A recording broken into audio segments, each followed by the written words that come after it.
이스마엘을 낳은 지 13년이 흘러갑니다. 여러분과 제가 저까지 포함될는가 모르겠지만 여하튼 이 드라마를 좋아하고 보게 되면은 참 드라마에 나오는 이야기들이 흥미진진하지 않습니까?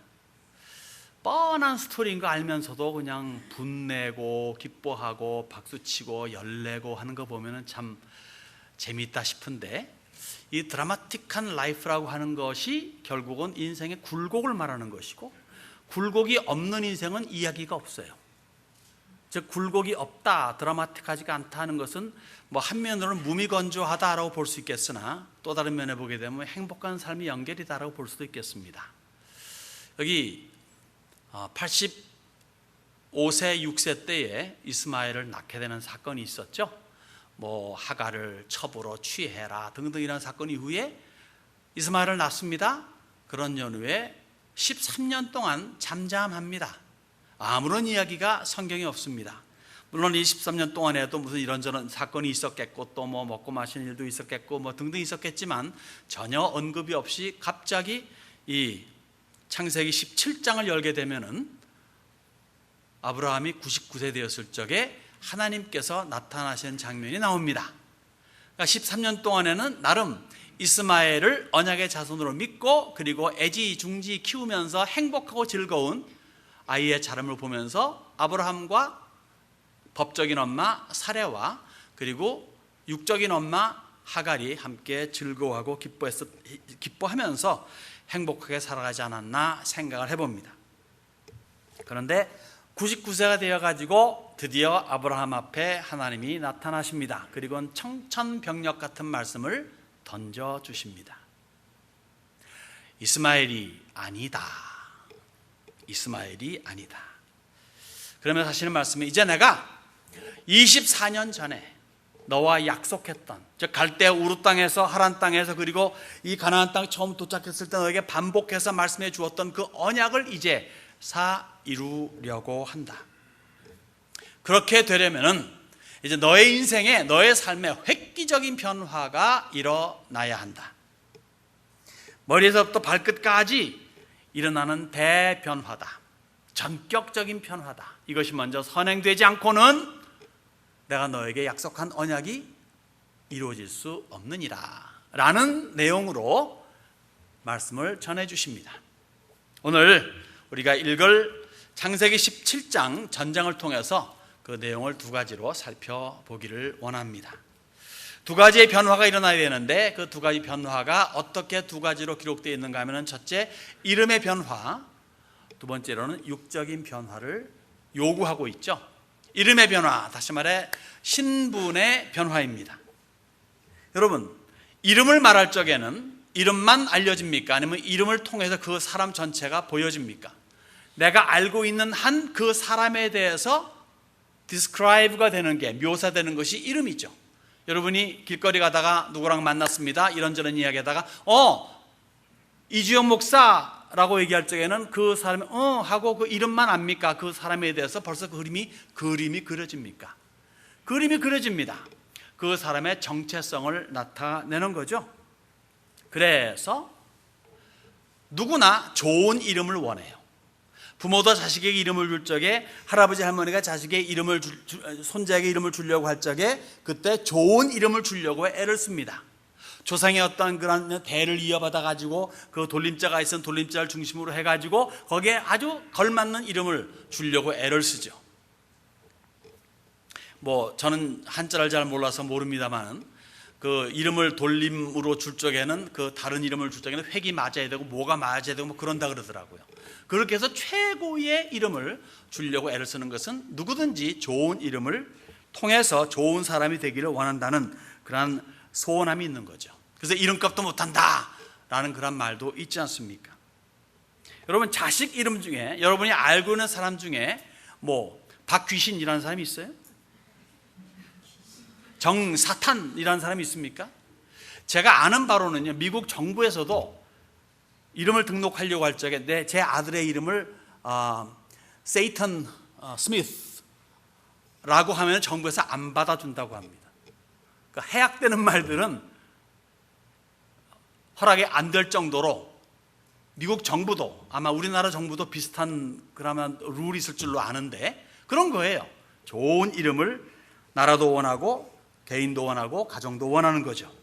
본문은 하나님으로부터 시작되어 가지고 자식 이스마엘에 이르기까지 이름의 변화를 줍니다.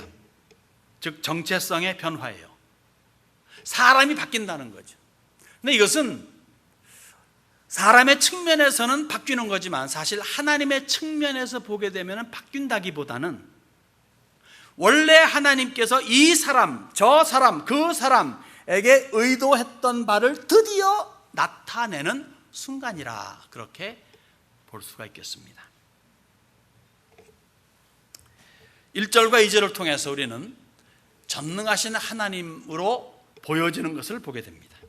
제가 17장 1절과 2절을 읽겠습니다. 아브라함이 99세 때에 여호와께서 아브라함에게 나타나서 그에게 이르시되 나는 전능한 하나님이라 너는 내 앞에서 행하여 완전하라. 내가 내 언약을 나와 너 사이에 두어 너를 크게 번성하게 하리라 하시니 나는 전능한 하나님이라 전능한 하나님으로 나타납니다. 엘샤다이죠. 히브리 말로는 엘샤다이. 아마 하나님이 가지고 있는 여러 타이틀, 칭호 중에 가장 유명한 이름이 이거일 겁니다. 엘샤다이. 히브리어지만 우리도 알고 있을 만한 그런 단어가 엘샤다이죠. 사실 이것은 하나님의 변화라기보다는요, 하나님께서 당신 자신을 한 칸 더 보여주는 이른바 확장 설명이라고 할 수 있겠어요. 이미 전지하신 하나님, 모든 것을 아시는 무소부지하신 하나님을 이미 보여주셨습니다. 전장에 보게 되면 먼 미래 수백 년 후에 벌어질 사건도 알려주잖아요. 미래를 알려준다는 얘기는 현재도 알고 과거도 안다는 것을 이미 간주하고 있는 겁니다. 전지하신 하나님이시라는 거죠. 또 전제하신 하나님도 보여주셨습니다. 무소부지하신 어디에나 계시는 하나님도 보여주셨습니다. 75세 때 저 동쪽 끝 우루에 살고 있는 아브라함에게 나타나셨죠.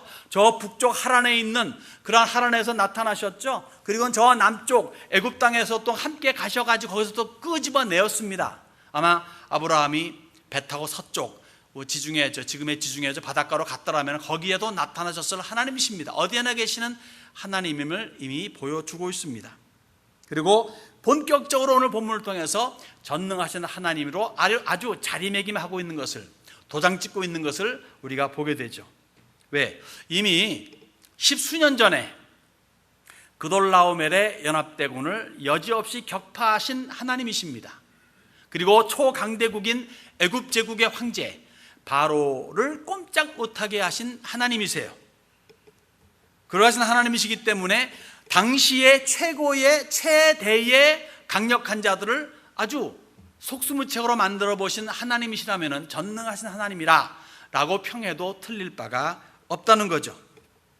그런 하나님이 아브라함에게 아들 하나 줄 수 없을까요? 비록 사레가 아기를 낳을 수 없는 경지에 지금 이르렀지만 나이 90이 되어가지고 이제 경수도 끊어지고 더 이상 아기를 낳을 수 없는 상태에 이르렀다고 하지만 전능하신 하나님, 죽은 자도 살리실 수 있는 하나님께서 아기를 하나 낳지 못하시겠습니까? 조금 더 읽다 보면은 사레와의 이야기 속에서 내게 능치 못함이 있겠느냐라고 반문하시는 이야기가 나와요. 그러하신 구약의 하나님은 신약에도 동일하시게 외치십니다. 내게 능력 주시는 자 안에서 내가 모든 것을 할 수 있느니라. 내게 내 힘으로가 아니라 내가 예수 믿기 때문에 나는 이제는 다 할 수 있다, 이게 아니라 내가 예수 안에서 모든 것을 할 수 있다라고 외치시는 것은 예수 믿는 성도들의 모든 삶을 더욱더 힘있게 북돋아 준다는 거죠. 믿으십니까? 믿으시기 바랍니다. 우리가 믿는 하나님은 무엇이든 할 수 있는, 해 줄 수 있는, 그리고 해 주기를 원하시고 기뻐하시는 하나님이심을 믿으시기 바랍니다. 주의 뜻 안에서 예수의 이름으로 무엇을 구하던 들으시고 응답하시는 하나님이십니다. 너희가 무엇이든지 아버지께 구하는 것을 내 이름으로 주시리라. 요한복음에 있는 말씀입니다. 무엇이든지 아버지께 구하는 것이 있다면 내 이름으로 줄 거예요. 누구 이름? 예수님의 이름으로 줄 것이라. 그러니까 우리가 구하는 모든 것을 하나님은 예수의 이름으로 주십니다. 누구의 이름? 다시 한번, 예수의 이름. 예수의 이름은 어떤 이름입니까? 그 이름에 걸맞게 주시는 거예요. 마피아 두목에게 내 생명 드리겠습니다. 주는 자식을 좀 죽여주십시오, 내일까지 라고 하면은 마피아 두목 같으면 그래, 내 애를 보내서 죽여주지 라고 말할 수 있겠지만, 주님의 이름, 즉 주님께 나가서 주님, 제가 미워하는 저놈을 좀 내일 좀 깍끗이 없애줄 수 있겠습니까? 주님, 제가 지금 저 부사장으로 올라가야 돼. 지금 저 부사장이 너무 잘하니까 옆으로 살짝 미워, 이렇게 한다면 주님께서 주님의 이름으로 줄까요? 정욕으로 구하는 것은 안 된다는 거죠. 욕심으로 구하는 것은 안 된다는. 그러나 주님의 이름에 합당한 요구는 언제든지 들어주신다는 겁니다. 이런 겁니다. 여러분의 자식이 똘똘해가지고 아빠보다 더 똘똘해서 하버드 대학에 들어갈 수 있게 되었습니다. 합격 통지를 받았어요. 우와! 그런데 보낼 돈이 없습니다. 로운도 안 나와요. 재주권 매주권에도 안 됩니다. 그럴 수가 있잖아요. 스칼라십도 없고. 그래서 못 보내는 케이스가 있어요. 사람인지라. 그러나 하나님께서는 자기 뜻에 맞으면은 무엇이든 해줄 수 있는 분이라는 사실이죠.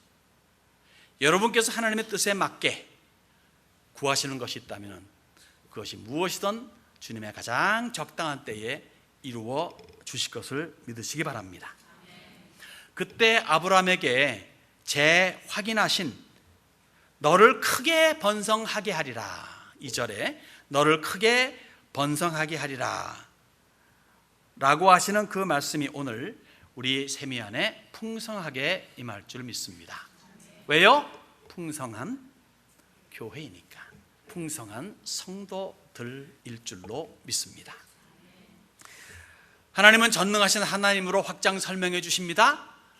이제 변화가 되는 이름이 있습니다. 이제 아브라함에서 아브라함으로 바뀌는 장면이 3절에서 8절까지 기록이 됩니다. 3절 읽습니다. 아브라함이 엎드렸더니 하나님이 또 그에게 말씀하여 이르시되 보라, 내 언약이 너와 함께 있으니 너는 여러 민족의 아버지가 될지라. 이제 후로는 내 이름을 아브라함이라 하지 아니하고 아브라함이라 하리니 이는 내가 너를 여러 민족의 아버지가 되게 함이니라. 내가 너로 심히 번성하게 하리니 내가 네게서 민족들이 나게 하며 왕들이 네게로부터 나오리라. 내가 내 언약을 나와 너 및 내 대대 후손 사이에 세워서 영원한 언약을 삼고 너와 내 후손의 하나님이 되리라. 내가 너와 내 후손에게 내가 거류하는 이 땅 곧 가나안 온 땅을 주어 영원한 기업이 되게 하고 나는 그들의 하나님이 되리라. 계속 말씀해 주세요. 너를 번성하게 하고 이 땅을 너에게 주고 그리고 또 내 후손도 잘 될 것이고 영원할 것이고, 이런 말씀, 메시지를 시마다 때마다 만날 때마다 알려주십니다. 그러면서 이제 이름을 바꿔주시는데 아브라함에서 아브라함으로 바꿔줍니다. 아브라함이란 의미는 존귀한 아비란 뜻이에요. 존귀한 자. 존귀하죠, 그분은.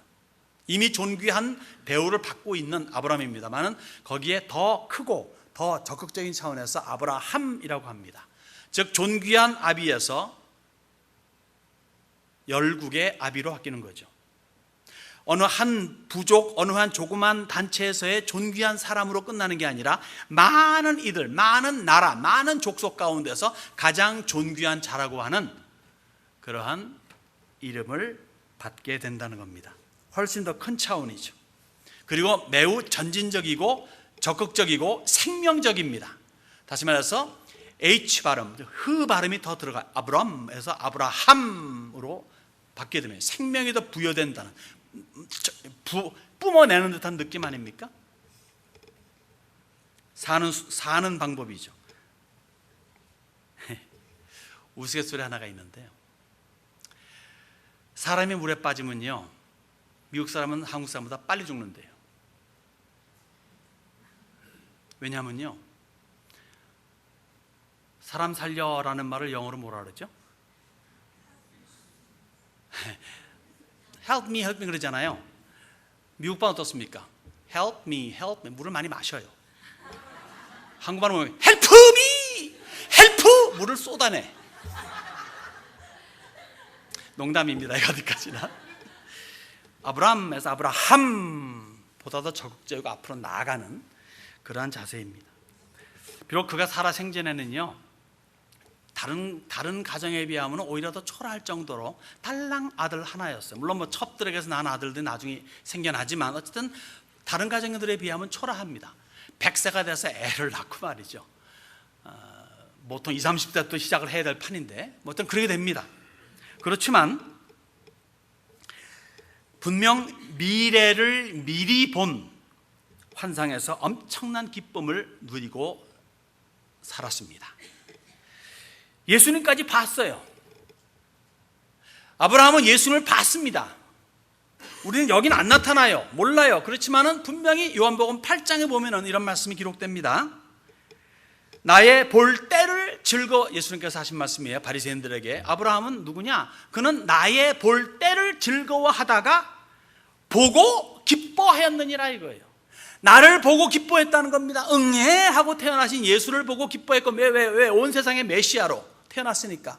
그 뭡니까? 그 다음에는 십자가에 달려 죽으시는 장면에서 슬퍼했지만 그러나 3일 후에 부활하시는 것을 보고 기뻐했고, 나중에 아마도 재림하시는 그 주님을 보면서 영광스러운 모습을 보면서 매우 기뻐하고 즐거웠다 라고 우리는 그렇게 요한복음 8장의 말씀을 확장 설명할 수가 있겠습니다. 봤다는 거예요. 그러니까 그는 비록 아들 하나이지 이 아들 하나로 말미암아 쭉 대대로 흩어져 흘러나가는 그 자손들, 그 다음에 거기서 예수 그리스도가 탄생되고 그 이후에 이런 사건들 쭉 보면서 얼마나 기뻐하며 살았을까. 그 자손들 100명보다도 더한 감격과 기쁨으로 남은 인생을 살았다, 그렇게 여겨질 수가 있는 거죠. 아브라함에서 아브라함으로 바뀝니다. 어느 한 조그마한 사람들 앞에 그저 존귀한 사람으로 인정받는 게 아니라 열국의 아비, 열국의 존귀한 자로 인정받게 되는 거죠. 이제 사레에서 사라로 바뀝니다. 15절과 16절입니다. 하나님이 또 아브라함에게 이르시되 내 아내 사레는 이름을 사레라 하지 말고 사라라 하라. 내가 그에게 복을 주어 그가 네게 아들을 낳아주게 하며 내가 그에게 복을 주어 그를 여러 민족의 어머니가 되게 하리니 민족의 여러 왕이 그에게서 나리라. 사레에서 사라입니다. 사라라는 의미는 나의 공주, my princess라는 의미예요. 혹시 여러분들의 자녀 이름을 세라, 혹시 손녀 이름을 세라로 해도 좋은 거죠. my princess. 엘사보다는 세라가 더 나은 거죠. 네, 어쨌든 사레에서 사라입니다. 나의 공주에서 the princess, 그러니까 공주 중의 공주, 최고의 공주, 열국의 어미라는 의미가 바로 사라입니다. H, 즉 다시 말해서 에라고 하는 거에서 아로, 사레에서 사라, 이것도 역시 내뿜는 격이고 더 적극적이고 전진적이고 그리고 더 삶이 왕성한 모습으로 나타나는 거죠. 사실 사례는요, 남편 덕이에요. 여러분, 남편 잘 만나야 돼요. 남편 잘 못 만나가지고 초라해지는 인생도 있고, 남편 잘 만나서 청담동 마누라, 청담동 며느리 룩이 될 수도 있는 겁니다. 물론 우스갯소리이지만 무슨 말인고 하면은 가정에 들어오는 사람도 잘 들어야 된다는 말 하잖아요. 그러니까 며느리도 잘 들어야 된다라고 하지만 정말 남편 혹시 사위 잘 해야 됩니다. 그래서 이 남편감을 구할 적에 특히 무엇보다도 이 사람이 재력이 있는가, 아내를 먹여 살릴 만한 그런 능력이 있는가, 아니면 학벌이 좀 있는가, 그래도 KS 마크는 있어야 되지 않는가, 내지는 무슨 이렇게 부모가 좋았던가 등등 이런 것은 사실 차선책이고 이슈가 크게 안 되고 맨 먼저 볼 것이 믿음이 있는 거예요. 정말 하나님을 신실하게 경외하는가? 우리 하나님 때문에 인생을 포기할 만한, 모든 것을 포기할 만한 각오가 있는가? 뭐 그렇게까지 디벨롭은 안 된다 할지라도 그런 면으로 대성할 만한 그러한 사람이 되는가, 됨됨이가 되는가를 우선 보는 것이 제일 중요하다는 거죠. 신앙의 사람으로서는. 근데 대다수는 그렇지 않더라고요. 제일 먼저 꺾는 게 신앙입니다. 쟤 그래도요, 사람 됨됨이는 괜찮아. 내지는 그래도 지 밥벌이는 잘하겠어. 마누라 굶겨주긴, 내 딸내미 굶겨주긴 않겠어. 등등의 이유로 많이들 접습니다. 사실 그래서 저는 앞으로 저의 어떤 독선적인 이야기인지 몰라도 이제 주례를 안 쓰려고 그래요. 저 웬만하면. 제 스탠다드랑 많이 다릅니다. 과거에는 그게 통해가지고 했는데 근자에 와서는 아이들, 여러분들이 아니라 아이들의 생각 구조가 많이 바뀌었어요. 그리고 신앙의 정통이라든가 어떤 기본적인 신앙 자세가 많이 달라졌습니다. 그래서 이제 앞으로 이제 우리 일본 목사님 많이 주례시키려고. 저보다 좀 어리니까 좀 다르니까. 여튼 그래요. 근데 부모님들을 생각하면 걱정이 안 됩니다, 별로. 근데 뭐가 문제냐면요, 부모님들이 애들 따라가더라고. 애들이 부모 따라가는 게 아니라 저는 안 따라가기 원하거든요. 그러니까 괜히 갈등 생기는 것보다는 앞으로 여러분들 혹시나 여러분의 자식들을 이렇게 복사 있게 이렇게 하셔도 된다 이거예요. 어쨌든 여기 사라는 남편 잘 만났습니다.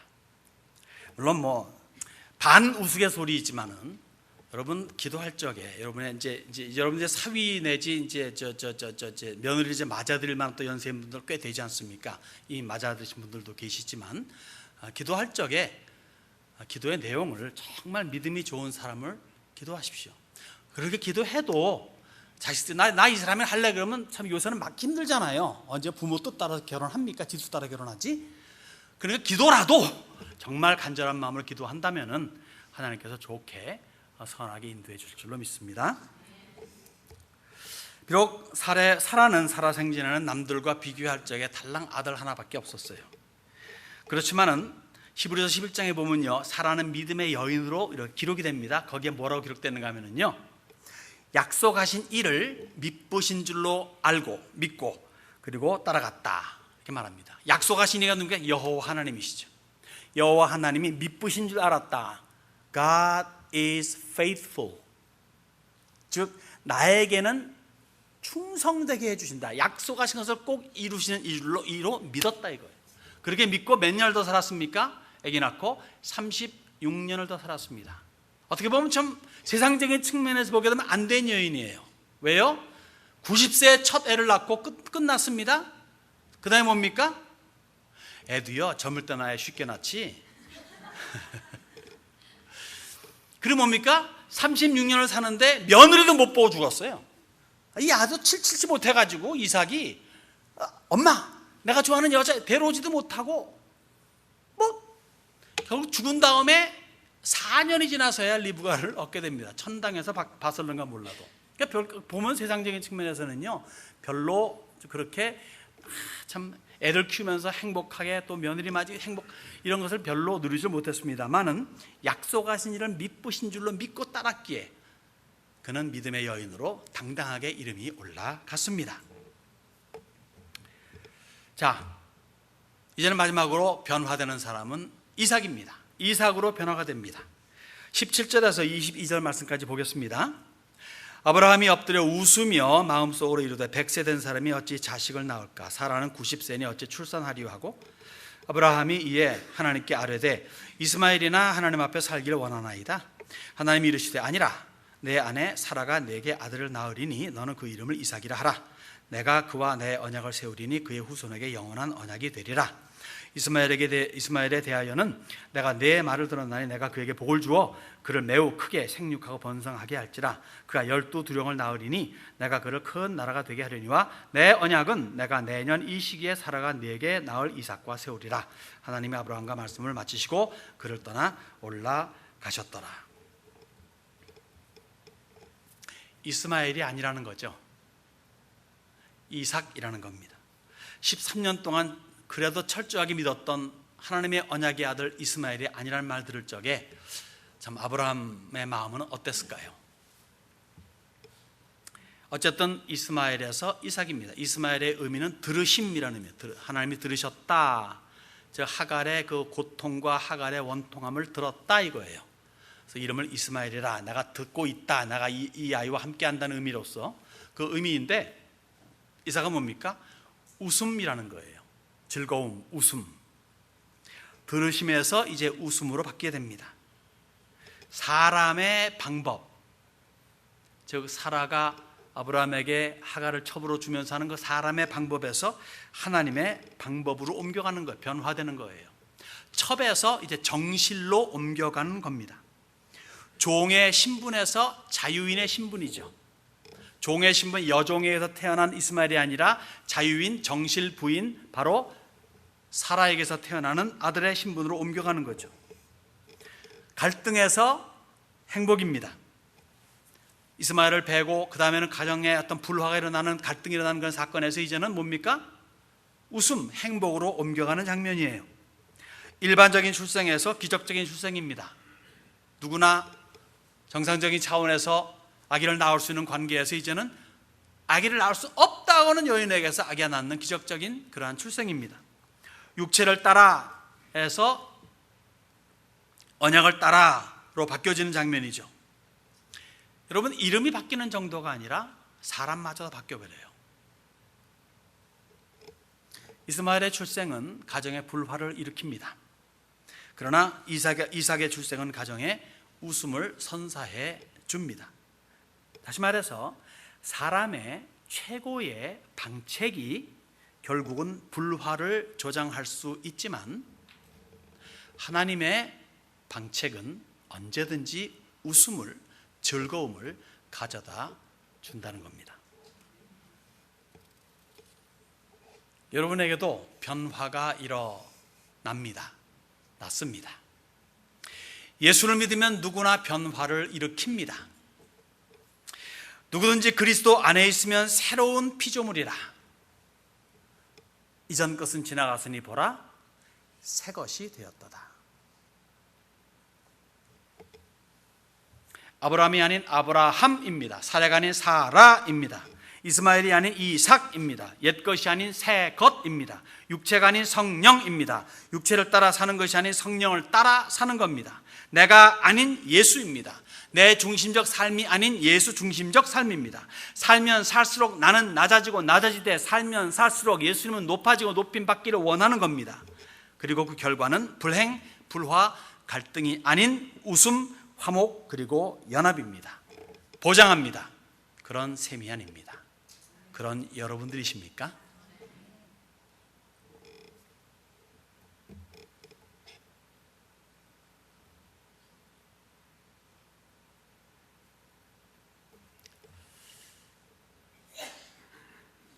육체의 변화. 여러분, 할례를 받게 되는 장면을 보게 됩니다. 육체의 변화. 모든 남자들의 생식기에 칼을 대는 장면입니다. 포피를 베어내는 거예요. 포경수술입니다. 오늘날로 말하면. 그렇게 함으로 하나님의 언약 백성임을 증거하는 외적 표현을 여기서 보여줍니다. 여자는 어떨까요? 아프리카 어느 나라의 어느 부족에 가면 여자에게도 포경수술을 한다 그럽니다. 뭐 어떤 이유인지는 몰라도 성경에서는 아닙니다. 남자의 할례는요, 항상 여자의 할례를 포함합니다. 여자도 포함시킨다는 거죠. 언제든지 여자는 돕는 배필로서 남자와 함께하는 한 몸이기 때문에 남자가 받는 것은 여자도 받는다라고 그렇게 간주가 됩니다. 그 명령을 지금 아브라함에게 내리십니다. 9절에서 14절 말씀 보겠습니다. 하나님이 또 아브라함에게 이르시되 그런즉 너는 내 언약을 지키고 내 후손도 대대로 지키라. 너희 중 남자는 다 할례를 받으라. 이것이 나와 너희와 너희 후손 사이에 지킬 내 언약이니라. 너희는 포피를 베어라. 이것이 나와 너희 사이의 언약의 표징이니라. 너희의 대대로 모든 남자는 집에서 난 자나 또는 너희 자손이 아니라 이방 사람에게서 돈으로 산 자를 막론하고 난 지 8일 만에 할례를 받을 것이라. 너희 집에서 난 자든지 너희 돈으로 산 자든지 할례를 받아야 하리니 이에 내 언약이 너희 살에 있어 영원한 언약이 되려니와 할례를 받지 아니한 남자 곧 그 포피를 베지 아니한 자는 백성 중에서 끊어지리니 그가 내 언약을 배반하였음이니라. 모든 이스라엘 사람들에게만 이 할례를 행하라라는 의미는 아닙니다. 이스라엘과 관계된 모든 이방인들도 포함되는 거예요. 즉 누구든지 이스라엘과 직간접적으로 연결이 되면은 이들 역시 하나님의 언약 백성이 될 수 있다고 하는 것을 믿음의 조상, 아직 이스라엘이라는 나라가 시작되기도 전인 믿음의 조상인 이스라엘의 조상인 아브라함을 통해서 이미 알려주고 있습니다. 너에게 있는 모든 이방인들, 어린아이 포함해서 종들까지 포함해서 다 할례를 받게 하라. 즉 하나님의 언약 백성이 되게 하라는 거죠.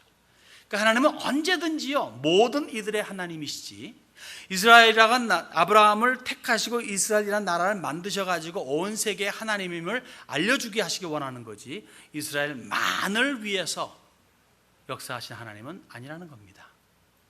오늘도 마찬가지 아니겠습니까? 교회만의 하나님은 아니에요. 교회를 통해서 교회의 하나님을 온 세계가 알고 그 하나님께 나오게 만드시는 하나님의 의도가 있음을 알아야 된다는 겁니다. 몸에 칼을 댈 수 있는 유일한 외적 장소가 남자의 생식기입니다. 그렇기 때문에 아무나 볼 수 있는 장소는 아닙니다. 남들 보라고 손등이나 이마에 깊게 새겨넣는 것이 아니라는 거죠. 그러기에 평시에는 일반인과 다를 바가 없어요. 그러나 항상 다름을 유지하고 있습니다. 예수 믿는 사람은 육체가 아닌 마음의 할례를 받습니다. 그리고 그 외적 증거가, 내가 마음의 할례를 받았다 하는 외적 증거가 이스라엘 사람들에게는 할례라면은, 즉 생식기에 칼을 대는 거라면은, 여기 우리 성도들에게는 세례로 나타납니다. 그래서 모든 세례는 믿는 자가 우선적으로 받아야 할 가장 중요한 외적 증거예요. 나 예수 믿소 하는 증거가 나 세례 받았소, 성부와 성자와 성령 이름으로 세례 받았소 하는 것이라는 거죠. 그렇기 때문에 할례를 받지 않는다고 하는 것은 언약을 배반하는 것으로 간주되어 백성 중에서 끊어지리라 한 본문의 말씀이 있는 것 같이, 세례를 받지 않는 것은 믿음을 배반하는 것이다, 내지는 믿음이 없는 것이다 라고 간주할 수 있다는 논리가 성립되는 겁니다. 할례가 시작이듯 세례도 시작입니다. 할례를 어릴 때 하듯 세례도 갓 믿을 때 하는 겁니다. 할례를 평생 몸에 지니고 살듯 세례도 평생 마음에 지니고 사는 겁니다. 시작이라고 하는 것이 없이 어떻게 과정과 결과가 나올 수가 있겠습니까? 그렇듯이 할례 없이, 세례 없이 하나님의 언약 백성으로서의 삶을 꾸려 나갈 수는 없는 겁니다. 기독교는 순종의 종교예요. 가장 첫 순종은 세례입니다. 그 세례가 없는데 어떻게 순종적인 삶을 도모할 수가 있겠는가 이거죠. 여기 그 할례에 순종하는 아브라함을 우리가 23절에서 끝절까지 보겠습니다. 23절입니다.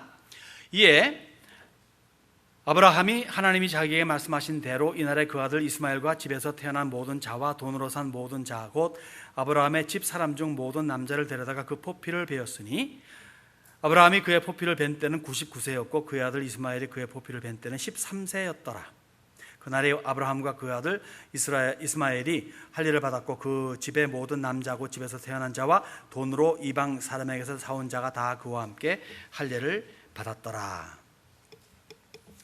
며칠 후도 아니고 뭐 준비 과정도 필요 없고 그냥 그날로, 여하튼 아브라함은 하나님 말씀에 있어서는 즉시로 순종하는 모습을 보게 되죠. 그날로 모든 아브라함에게 속한 모든 남자들이 할례를 받습니다. 99세 된 자신 13살 난 이스마엘까지. 하나님의 권위를 볼라치면요, 한 번의 명령으로 충분할 텐데 2, 3차 반복하세요. 할례 받아라. 그 말씀 한마디면 되는데 할례 받아라. 할례 꼭 받아야 된다. 그렇게 3번, 2-3번 반복하세요. 거기에 준해가지고 이 성경 기록자도 성경 기록하기를 2번이나 반복해서 기록을 해요. 순종했다는 기록을. 그럴 필요가 있었나 싶어요. 근데 그렇게 했습니다. 왜요? 그만큼 할례가 중요하기 때문에 그렇다는 거죠.